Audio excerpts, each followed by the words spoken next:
Brilliance Audio presents Wildflower Hope by Greene. Performed by Amanda Dolan. Kara? My name echoed along the hallway. I responded. I'm in the kitchen. Nicole Albers strode into the room.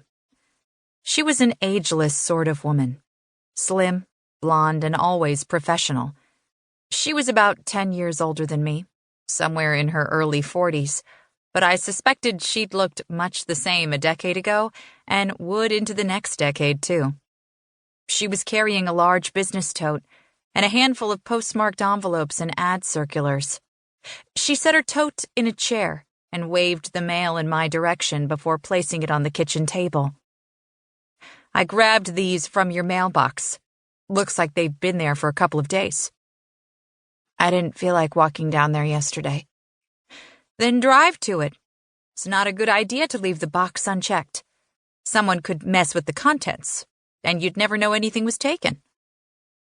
I answered her concern with a dismissive look as I moved the stack to the counter.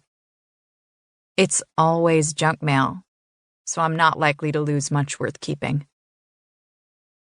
She asked, "How are you doing?" I'm fine. Not. How's the project plan coming along? Project plan? I know all about project plans. Did you forget I was a project manager in my previous life? Nicole called my bluff. So you've set one up? Not exactly. I shrugged. It's early days. I'm still working from a handwritten list and a box of notes and samples. Something about Nicole looked different. It took me a second, longer look, to identify what. You're wearing shorts, I said. She glanced down and brushed her hand against her shorts and thighs. Is it a problem? No, you look great. It's just that you're always dressed for work. Ever ready to do serious business. I am ever ready, but today I'm taking the day off. I didn't schedule a single appointment. She looked around the room. Where's that box and list? I want to see where you're at with it. I took a bottle of chilled fruit water from the fridge. Thirsty? Sure, thanks. I poured her a glass of water. As she drank, I lifted the box of samples, the idea box, from where I'd left it in the corner. I set it on the table in front of Nicole. She irritated me. Her manner was abrupt, abrasive, and she'd been very close to my father, a relationship from which I'd been excluded by being kept in the dark about it, but not by Nicole.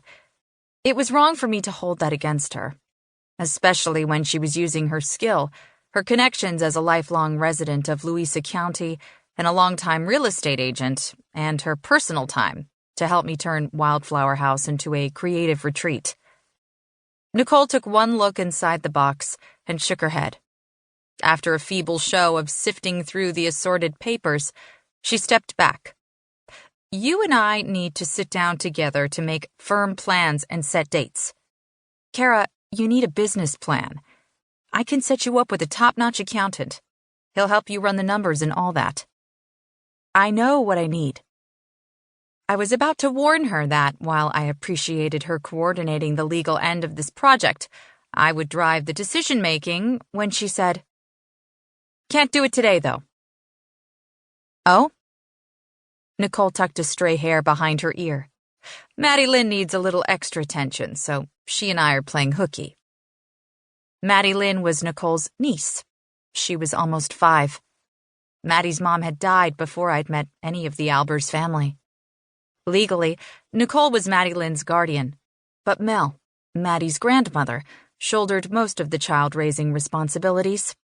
All the more since Seth, Maddie's uncle, had left a month ago.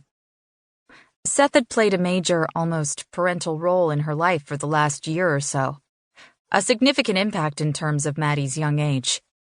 It was hardly surprising that his move cross-country had unsettled her. That makes 2 of us,